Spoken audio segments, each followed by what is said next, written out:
Meanwhile, Democrats in Lee County still reacting to the outcome of the election. Protests breaking out across the country, including right here in Southwest Florida. But we're showing you now a live look at one of those protests going on in Portland, Oregon, where several hundred people have taken to the streets. We've seen some people even getting arrested.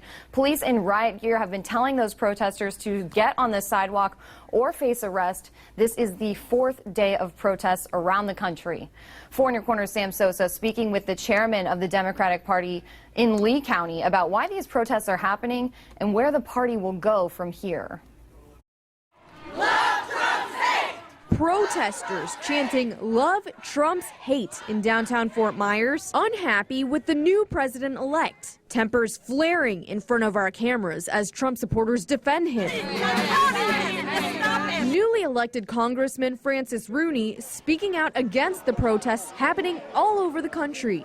And I'm not real happy to see people trying to take their marbles and go home instead of reflecting the will of the people. The people spoke. I think it's like a slap in the face for them. But Joseph Tedros, chairman for the Democratic Party of Lee County, says it's not Clinton's loss people are upset about. It's the fact that Trump won despite making comments some say are offensive to women, Muslims, and other groups of people. So let me get this straight. This guy says this, and how you're rewarding him? You're giving him the presidency?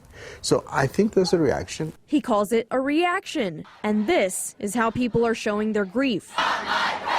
As long as it's peaceful, as long as you're not hurting anybody or any property, there's nothing wrong with that. Tedros hoping Trump will leave the offensive comments behind and act more presidential as he transitions to commander-in-chief. Got to be able to be more considerate and more purposeful and how he comes up with answers. Where do Democrats go from here? As a president-elect, we're giving him the space necessary to come up with what he wants to do first, his cabinet. Although Clinton will not be the next president, Tedros tells me the election has Democrats thinking and doing more to promote their values. He said, this is what I'm going to do. I'm going to start getting involved in local charities and local elections. I have another lady said, you know what, I'm going to run for office locally. Sam Sosa, Fox 4, In Your Corner. Meanwhile,